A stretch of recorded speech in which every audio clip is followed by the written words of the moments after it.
오늘 우리 함께 보실 여호수아 2장은 우리 여러분이 잘 아시는 여호수아가 가나안에 들어가기 전에 두 명의 정탐꾼을 여리고로 보내는 내용입니다. 그런데 오늘 이 정탐꾼들이 어디로 들어갔는가 한번 좀 보시면 좋을 것 같아요. 우리가 기생 라합이라고 알고 있는 그 집으로 정탐꾼들이 들어가는 모습을 보게 됩니다. 그런데 여기서 우리가 좀 질문이 생기지 않습니까? 왜 정탐꾼들이 허구 많은 곳 중에 왜 기생의 집으로 들어갔을까? 그리고 어떻게 이 정탐꾼들은 발각되었는가? 더 나아가서는 나중에 이 정탐꾼들이 발각되었을 때 왕은 왜 직접 가서 그 정탐꾼들을 잡아올 수 있었음에도 불구하고 왜 라합에게 사람을 보내서 그들을 잡아오라고 했을까? 마지막으로 라합은 왜 이 정탐꾼들을 더 나아가서면 그 나라와 자신의 가족에게 위협이 되는 사람들을 숨겨줬을까? 저는 오늘 이러한 질문들을 통해서 하나님이 어떤 분이신지, 그리고 더 나아가서는 하나님의 일하심, 그 하나님의 방식은 무엇인지를 우리가 함께 더 깊이 있게 나눠봤으면 좋겠습니다. 우리가 1절을 다시 한번 보면요, 여기에 보면 여호수아가 지금 보낸 정탐꾼들이 제일 먼저 간 곳이 기생의 라합의 집이라고 되어 있습니다. 아까 말씀드린 대로 왜 하필 숨을 곳이 많이 있었을 텐데 왜 기생의 집일까? 특별히 그 시대에는 이 기생의 집이라는 것이 어찌 보면 여관과 같은 곳이었습니다. 그래서 수많은 사람들이 드나들 수 있었고 제한 없이 누구나 들어갈 수 있는 곳이었습니다. 그리고 또한 그곳에서는 사람들을 특별히 이렇게 주목해서 보거나 관찰하지 않는다라는 전략적인 모습이 있었지요. 그리고 그 라합의 집은 성벽 바로 가까이에 있었습니다. 이게 무슨 얘기냐면 혹시 추후에 어떤 문제가 생겼을 때 외부로 탈출로를 확보하기 좋은 것이 바로 이 라합의 집이었다라는 것입니다. 그런데 가장 중요한 것은 어떤 이러한 현실적이고 전략적인 이유만으로 이 정탐꾼들이 그곳을 가장 먼저 정탐의 기준으로 삼았던 것은 아니라는 것입니다. 뭐냐면 바로 이것은 하나님의 전략이었다라는 거예요. 하나님의 섭리였고 하나님의 인도하심이었다라는 것입니다. 왜 그러느냐? 바로 이 하나님께서는 아주 특별한 곳, 존귀한 것이 아니라 가장 낮은 곳, 속된 얘기로 세상에서 얘기하는 바로 그 주변부에도 하나님은 항상 관심을 가지시고 그곳에서 새 역사를 일으키시더라는 것입니다. 여러분 잘 아시는 것처럼 예수님이 어디서 태어났습니까? 왕궁에서 태어난 것이 아니라 마국간에서, 우리의 삶의 중심에서 오히려 소외되고 자리 잡지 못하고 인정받지 못하는 그 자리를 통해서 하나님은 항상 역사하시고 시작하셨더라는 거예요. 그럼 그 자리가 존귀한 자리냐? 그 얘기가 아닌 거죠. 바로 그런 자리를 통해서 하나님이 누구신지, 진정한 이 땅의 왕은 누구신지를 보여주시는 것입니다. 하나님은요, 좋고 깨끗한 곳, 아름다운 곳에만 계시지 않습니다. 여러분, 그런데 우리는 어떻습니까? 화려하고 아름답고 좋은 곳 가지 않습니까? 여러분, 식당을 가거나 여러분 카페를 갈 때 여러분 네이버에 우리 검색해서 가잖아요. 그런데 여러분 가장 1순위가 뭐예요? 인기 많은 곳, 아름다운 곳, 화려한 곳, 좋은 곳 아닙니까? 그런데 하나님은요, 그러한 곳만 선호하시는 것이 아니라는 거예요. 그것이 가장 좋은 곳이라고 얘기하지 않는단 말이에요. 오히려 하나님은 가장 낮은 곳, 가장 더러운 곳, 가장 소외된 곳을 하나님의 영광의 자리로 만드시는 분입니다. 왜? 하나님이 계신 그곳이 바로 영광의 자리이기 때문에 그렇습니다. 여러분, 다시 얘기하자면 우리 사람도 마찬가지라는 거예요. 좋은 사람, 성공한 사람, 화려한 사람, 실수 없는 사람, 하나님이 그러한 사람만 사용하십니까? 아니죠. 예수님이 제자들을 부르셨어요. 그 제자들의 면모를 보세요. 어떤 사람들입니까? 여러분, 오늘 우리는 세상과 비교했을 때 우리의 연약함, 부족함을 우리는 상당히 많이 느껴요. 열등감을 갖게 되고, 우리는 항상 실수와 실패, 혹은 우리의 한계 앞에서 우리는 좌절하고 낭망하고 상처받을 때가 얼마나 많은지 몰라요. 그런데 여러분, 주님이 우리와 함께 하시면 바로 우리가 변화되어지는 것이고, 우리의 가치가 바뀌는 것이고, 능력이 바뀌는 거예요. 그런데 예수님은, 하나님은 바로 사람을 가리지 않더라는 거예요. 가장 중요한 것은 하나님이 함께 하시는 그 사람이 되면 된다는 거예요. 오늘 분명히 이렇게 얘기합니다. 내가 의인을 부리러 온 것이 아니라 죄인을 부르러 왔노라. 하나님은요, 이런 소외되고 외면된, 그리고 약하고 실패하는 그 자리에서 하나님은 항상 하나님심을 나타내고 계시더라는 거예요. 우리 지난 설교의 주제, 세상에 버린 돌, 모퉁이 돌이 되게 하셨던 그 하나님의 놀라운 능력이 바로 우리의 그러한 하나님의 은혜라는 사실을 기억하셨으면 좋겠습니다. 여러분, 오늘 특별히 그런데 이렇게 하나님께서 그들을 라합의 집으로 인도하셨을 때, 근데 여기서 되게 큰 질문이 하나 생겨요. 저는 이 말씀을 항상 볼 때마다, 여러분, 이런 하나님의 섭리와 인도하심으로 그들을 만약에 정탐꾼으로 라합의 집에 보내셨다면 이것이 발각되지 않아야 되는 것이 맞지 않습니까? 그런데 오늘 그들이 들어가자마자 그들은 어떻게 되느냐? 발각돼요. 드러나게 되더라는 거예요. 그리고 이것이 그 여리고 왕에게 보고가 되는 것을 보게 됩니다. 여러분, 뭐 여러 가지 합리적인 이유는 있어요. 여리고에 이미 이스라엘에 대한 소문이 차차한 겁니다. 그 수많은 사람들이 주변의 나라들을 다 무너뜨리고 자신들에게 다가오는 거예요. 그러니 얼마나 이 여리고성 안에 있던 사람들이 힘들었겠습니까? 예전에 몽고가 징기스칸 때 유럽을 공격했잖아요. 몽고 사람들이 지나가면, 군대가 지나가면 쑥대밭이 되는 거예요. 그런데 이들은 항상 놀라운 것이 머무르지 않고 침략하고 앞으로 나아가던 전략을 썼습니다. 그러니까 어떤 나라도 몽골이 온다는 얘기를 들으면 기겁을 하는 거예요. 공포가 오고 두려움이 왔던 거예요. 바로 이 여리고성 안에 있던 사람들이 느끼는 마음이었던 거죠. 그러니까 그들은 완전히 신경이 날카로워져 있고 온 나라의 관심과 역량이 어디에 포커스가 맞춰져 있냐면 자신의 성을 보호하는데, 이스라엘의 그 모습을 관찰하는데 집중되어 있을 거란 말이죠.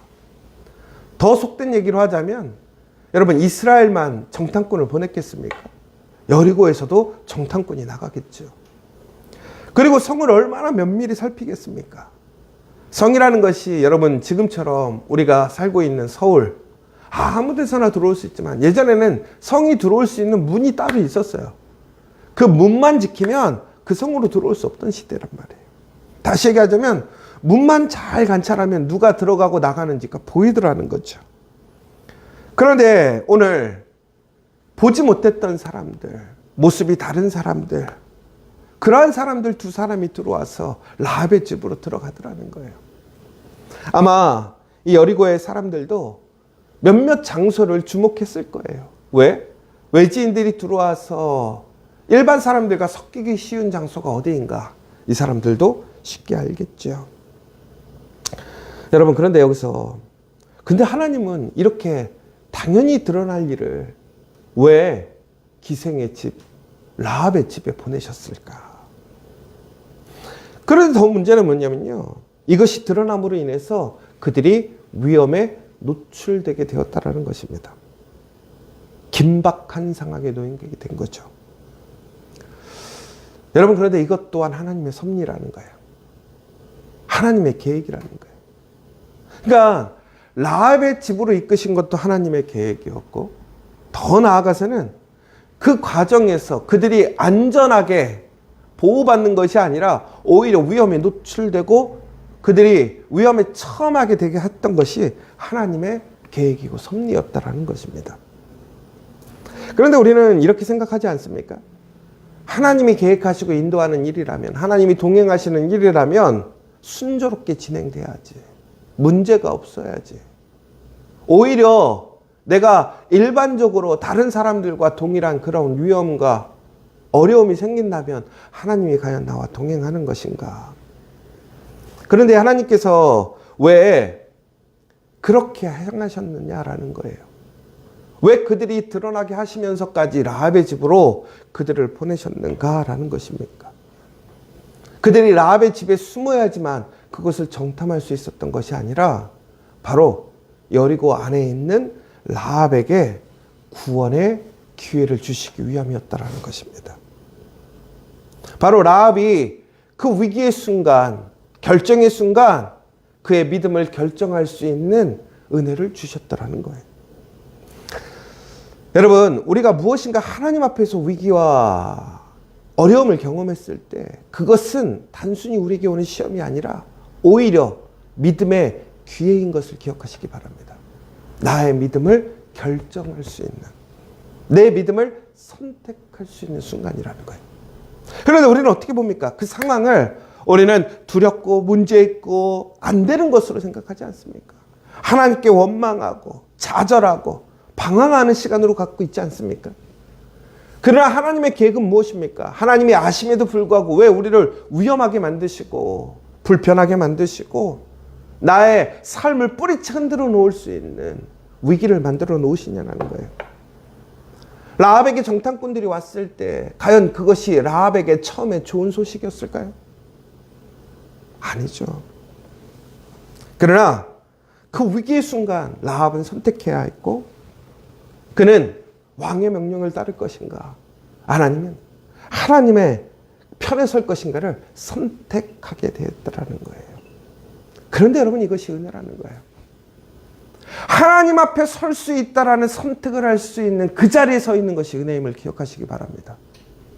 여러분, 단지 내가 오늘 문제없이 사는 것, 내가 원하는 거 얻는 것, 내가 원하는 거 먹는 것, 이것이 은혜가 아니란 말이에요. 내 손에 차고 넘치는 물질이 많은 것, 이게 은혜가 아니란 말이에요. 아무리 좋은 것 먹고 좋은 자리에 있고 문제 없고 편안해도 내가 하나님 편에 있지 않다면 그것은 다 의미 없는 거예요. 그런데 오늘 나의 것을 다 잃어버리고 나의 것이 다 흔들리고 내가 지금까지 살아왔던 삶의 방식이 다 무너져도 오늘 내가 하나님 편에 설 수 있는 그 선택, 그 믿음의 기회에 섰다면 여러분, 이것이 축복인 것을 기억하시기 바랍니다. 여러분, 하나님은 위기를 통해서 믿음을 드러나게 하시더라는 거예요. 하나님은 이러한 긴박한 순간을 통해서 우리의 결단을 요구하시더라는 것입니다. 여러분, 우리 삶에도 이런 모습이 있지 않습니까? 혹은 지금 우리가 이러한 상황에 있지 않습니까? 여러분, 그런데 이것은 하나님이 우리를 버리신 것이 아니란 말이에요. 우리를 징계하거나 심판하시는 것이 아니란 말이죠. 오히려 하나님께서는 우리를 사랑하시고 우리가 함께 하시고 우리의 믿음을 더 견고히 하시고 우리의 믿음이 하나님 편에 설 수 있는 기회를 주셨음을 감사하고 은혜로 여겨야 한다는 거예요. 특별히 이 정탐꾼들의 위기는 하나님의 도우심과 하나님의 섭리를 깨닫게 하는 순간이었어요. 여러분, 이것은 단순히 라합에게만 은혜가 되는 시간이 아니었어요. 정탐꾼들은 오늘 100% 드러난 상황이란 말이에요. 잡힐 수밖에 없는 상황이란 말이에요. 그들을 도와줄 사람이 없단 말이에요. 그들이 의지할 것 아무도 없단 말이에요. 왜? 오늘 그것은 적지의 바로 핵심적인 곳이니까. 적에게 둘러싸여 있어요. 그런데 놀랍게도 하나님은 누구를 통해서? 그 너무나 연약한 라합을 통해서. 놀라운 것은 여러분, 이들이 여리고 성 안에서 도망을 가는데 그 여리고의 최고의 권력자의 도움을 받았습니까? 유명한 사람의 도움을 받았습니까? 아니에요. 세상에서 가장, 그 동네에서 가장 사람들도 싫어하고 하찮게 여기는 여자, 기생 라합을 통해서 하나님의 이들의 생명을 구원하시는 것을 보게 돼요. 이것은 무슨 메시지입니까? 하나님이 오늘 그 정탐꾼들을 지키시고 보호하시더라는 거예요. 이스라엘에게 주는 메시지는 무엇입니까? 여리고 성이 너무나 견고하고 함몰되지 않을 것 같은 성이지만 오늘 그들을 인도하시는 하나님께서 그들의 살 길을 여셨던 것처럼 하나님께서는 이 여리고 성을 어떻게든 무너지게 하시겠다라는 거예요. 바로 그들에게 그 믿음의 확신, 증거를 주시는 사건이라는 거예요. 여러분, 오늘 우리는 우리의 삶의 이러한 변화와 어려움과 위기에서 무엇을 보느냐에 따라 우리의 운명이 달라지고 우리의 길이 달라지더라는 거예요. 여러분, 그런데 여기서 아까 말씀드렸던 것처럼 참 신기한 게 이 정탐꾼들은 그냥 바로 잡힐 수 있었어요. 군대를 이끌고 가서 그 성을 딱 그 집을 둘러싸고 막아가지고 끌어내면 되거든요. 그런데 왕이 너무나 웃긴 게 라합보로 잡아갖고 오라고 그래요. 그렇죠? 좀 이해가 되지 않잖아요? 그런데 그 시대의 어떠한 문화적인 특징을 보면 그 시대에는 나그네를 매우 신들에게 어떤 대우하는 것처럼 그들을 보살펴주는 것을 매우 중요한 신앙적 혹은 문화적인 관습으로 생각을 했었지요. 집에 들어온 손님을 보호해야 되는 것이 주인의 의무였어요. 그러니까 만약에 군대가 가도 집주인은 그 사람이 아무리 반역자라 할지라도 그를 지켜줘야 될 의무가 있는 것이죠. 그렇다면 이것은 무슨 얘기입니까? 여러 가지 갈등이 생길 수 있고 오해의 소지가 생길 수 있고 그 시대의 규범과 여러 가지 것들을 깨트릴 수 있는 거예요. 왕은 비록 정탐꾼들을 징벌하러 가지만 그들이 지금까지 견고하게 믿었던 어떠한 문화적인 관습을 깨트림으로 인해서 여러 가지 이야기거리가 나올 수 있는 것이지요. 또 하나는 혹시라도 이들을 놓칠 수도 있는 거예요. 여러분, 그런데 바로 그때 어떻게 한 거냐면 왕은 바로 이러한 순간에서 자기가 스스로 나서서 문제를 일으키는 것이 아니라 이미 여리고성 안에 있다. 이들은 당연히 자신들의 손 안에 있다고 생각하고 라합을 통해서 자신의 문제를 해결하려고 했던 거예요.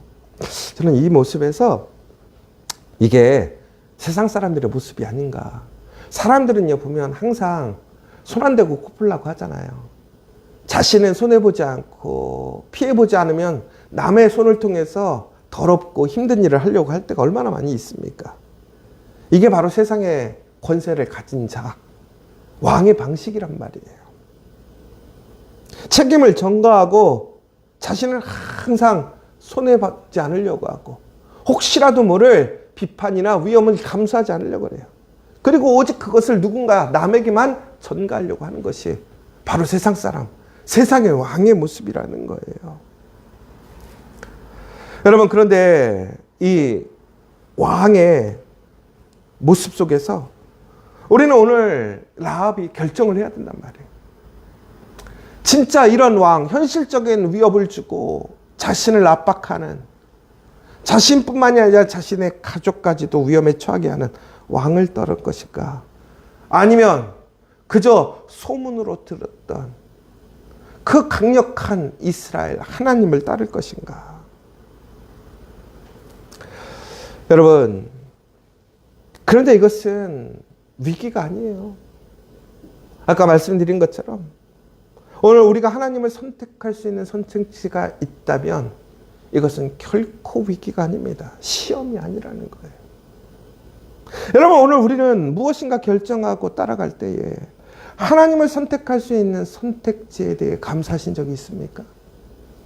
오늘 내가 하나님을 선택함에 대해서 여러분, 나의 가정이 위험에 처하고 내가 정말 상상하기 싫은 일들이 일어난다 할지라도 우리는 그 선택지가 있음에 대해서 우리는 그것을 기쁨으로 여겼느냐라는 거예요. 그런데 놀랍게도 라합은요, 왕의 선택, 왕의 명령보다는 그는 하나님을 선택하는 모습을 보게 됩니다. 여러분, 현실적으로 우리는 세상의 어떠한 이 룰, 세상의 현실이 실제적으로 우리의 삶에 영향을 끼치잖아요. 그게 실제적이고 우리가 두려워하는 것 아닙니까? 그런데 믿음은요, 그것을 넘어서는 게 진짜 믿음이라는 거예요. 여러분, 우리가 어떻게 행동할지는 우리에게 달렸음을 기억하십시오. 세상 탓도 아니고요, 환경 탓도 아니란 말이에요. 왕 탓도 아니에요. 오늘 이런 위기와 문제 속에서 하나님께서 나와 함께 하심으로 나에게 선택할 수 있는 기회를 주셨어요. 은혜를 주셨어요. 그렇다면 거기에서 그 결과의 책임은 누구에게 있느냐? 나에게 있다라는 거예요. 나를 싫어하고 나를 어려움에 처하게 하고 혹은 문제가 되는 그러한 것들이 책임이 아니라 바로 오늘 나의 책임이라는 사실이에요. 여러분, 다니엘과 세 친구들이 어떻게 했습니까? 그들이 그런 위기 속에서 왕에게 굴복하지 않았어요. 그들은 그 결정을 통해 사자굴로 들어갔고 불구덩이로 들어갔어요. 근데 놀랍게도 어떻게 됐습니까? 그 믿음의 결정을 통한 행동을 통해서 그들에게는 현실적으로 모든 것이 끝난 것처럼 보였죠. 그러나 하나님을 선택하면은 그곳에는 놀라운 하나님의 구원과 보호하심과 새 역사가 있더라는 거예요. 여러분, 오늘 여러분 앞에 많은 선택이 있을 줄 압니다. 세상의 방식을 따를 것인가? 아니면 하나님의 방식을 따를 것인가? 여러분, 당장 손해보고 어려움 당하고 모든 것을 다 잃어버리고 소망이 없어 보일지라도 하나님 편에 서시기 바랍니다. 그것이 결국 승리하는 길이라는 거예요. 여러분, 그런데 오늘 이 라합은 최종적으로 그 믿음의 그 결정을 따라서 이 정탐꾼들을 지붕 옥상 산마라는 곳에 숨겨줍니다. 이 산마가 뭐냐면요, 이 삼인데 삼을 이렇게 말려가지고 쫙 피면 이게 여러 가지 의류 재료로도 쓰고 종이로도 쓰고 이렇게 쓴다고 해요. 그래서 지붕에 이렇게 막 널려놓으면 이게 듬뿍 쌓이는 거예요. 그러니까 옥상 그 산마를 말리는 그 자리에 그 밑에 이 정탐꾼들을 숨겨줬다라는 거예요. 그러니까 이제 보이지가 않는 것이지요.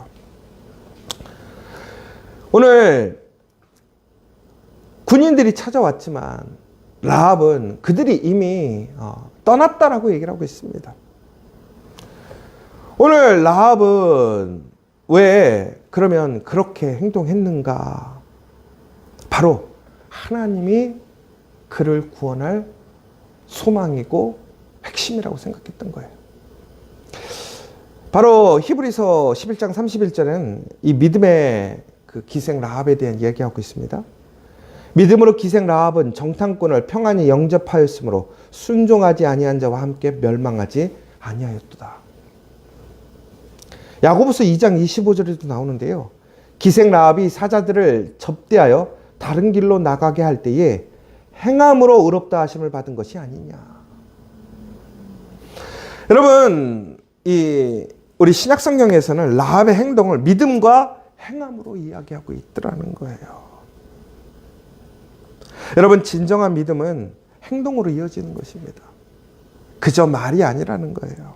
입으로만 고백하는 것이 아니라는 거예요. 우리의 생명, 우리의 모든 것을 그 결정에 선택하는 거라는 거예요. 여러분, 우리의 믿음은 어떻습니까? 우리는 말로만 존재하지 않습니까? 정말 우리는 행동으로 그 믿음을 증거하는 사람이냐라는 것이죠. 더 나아가서 위험이 없을 때만 우리는 믿음을 증거하는 사람 아닙니까? 정말 위기가 오고 위험이 왔을 때 우리는 오히려 그 믿음에 침묵하는 사람 아닙니까? 세상을 선택하는 사람 아니냐라는 거예요. 그녀는 오늘 하나님께 따지거나 묻지거나 주저하거나 두려워하지 않았어요. 오히려 그는 신속하게 그 믿음을 결정하고 그 믿음을 행동으로 보여주더라는 거예요. 여러분, 그 믿음의 행동이 여러분의 미래를 결정할 것입니다. 그러나 그 결정은 결코 우리를 배신하거나 우리를 사망의 길로 인도하지 않더라는 거예요. 하나님을 바라보고 믿음으로 결정했던 우리의 그 결정은 반드시 하나님의 구원으로 우리에게 주어짐을 믿으시기 바랍니다. 사랑하는 여러분, 오늘 하나님의 일은 뜻밖의 사람을 통해 일하시게 됩니다. 하나님의 뜻은 뜻밖의 장소에서 일어나게 됩니다. 그러면서 믿음은 행동으로 증명되는 것입니다. 여러분, 오늘 이 시간 다시 한번 우리가 바로 그런 하나님을 끝까지 신뢰하고 무엇보다 하나님께서 예비하고 준비하신 그 믿음의 동역자들, 돕는 자들이 있음을 기억하십시오. 더 나아가서는 여러분들이 바로 그 믿음으로 하나님의 거룩한 믿음의 동역자 되시기를 간절히 소망합니다. 여러분, 우리 지저처치가 바로 그런 교회 되기를 원합니다. 우리 지저처치가 바로 이 땅에 그러한 믿음의 행동을 통한, 결정을 통한 증거가 되기를 원하고, 그러한 길을 가기를 작정하는 사람들에게 라합과 같이 하나님이 역사하시고 준비하심을 증거해 줄 수 있는 그런 지저처치, 우리 믿음의 공동체 되어 세상 속에 견고한 하나님의 반석과 같은 피난처가 될 수 있는 저와 여러분 되시기를 간절히 소망합니다. 이 시간 함께 기도했으면 좋겠습니다. 오늘 우리의 모습을 통해서, 또 오늘 말씀을 통해서 하나님의 일하심은 우리의 예상과 생각과 다르다라는 것을 또 보게 됩니다. 하나님은 뜻밖의 사람을 뜻밖의 자리에서 뜻밖의 방법으로 사용하시게 됩니다. 그런데 그 모든 것의 중심에는 행동하는 믿음이 있습니다. 말로만 고백하는 믿음이 아니라 결단하는 믿음, 위험을 감수하는 믿음이 필요합니다. 라합은 기생이었지만 행동으로 믿음을 증명했습니다. 라합은 이방인이었지만 하나님 편에 섰습니다. 라합은 주변인이었지만 구원의 역사의 주인공이 됩니다. 하나님의 은혜는 그렇게 놀랍습니다. 오늘 우리도 그 은혜를 경험하길 원합니다. 우리가 누구든지 어디에 있든 어떤 상황에 있든 하나님은 우리를 통해 일하기를 원하시고 나를 통해 일하기를 원하십니다. 다만 필요한 것은 행동하는 믿음입니다. 하나님 편에서는 결단이고 고백이고 움직임입니다.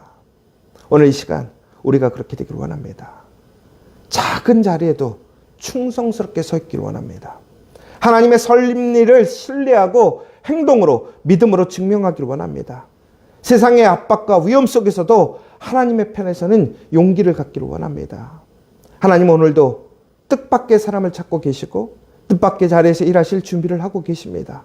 오늘 바로 그 주인공이 우리가 되기를, 우리 지저처치가 되기를, 또한 그것이 우리의 오늘의 하나님의 은혜임을 고백하는 이 시간 되었으면 좋겠습니다. 오늘 이 시간 함께 같이 기도하셨으면 좋겠고, 특별히 오늘 우리 주변에 오늘 그런 믿음의 결단을 행하지 못하는 우리 지체들이 있습니다.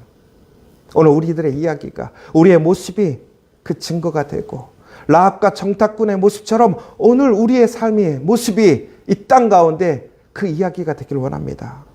특별히 흔들리고 연약한 우리 지체들에게 하나님께서 은혜를 주시고 도와주셨던 것처럼 우리 성도들 그 가정과 일터 개개인에게 능력으로 더하여 주시고 은혜의 증거를 보여달라고 함께 기도하시고, 또 상처 입고 다치고 정말 부족한 것이 있다면 하나님의 은혜로 채워주시고 회복시켜달라고 기도하시고, 특별히 우리 고3의 자녀들 13일 날 정말 온전하게 마지막까지 최선을 다하고 정직하게 좋은 열매, 또한 하나님께 맡기는 귀한 은혜의 역사 일어날 수 있도록, 또한 우리 지저처치가 오늘 읽었던 말씀처럼 그 믿음의 결단으로 움직임을 포기하지 않고 그것의 증거로 은혜로 나아가는 우리 지저처치, 또 우리 모든 믿음의 성도도 될 수 있도록 기도해 주시면 좋겠습니다.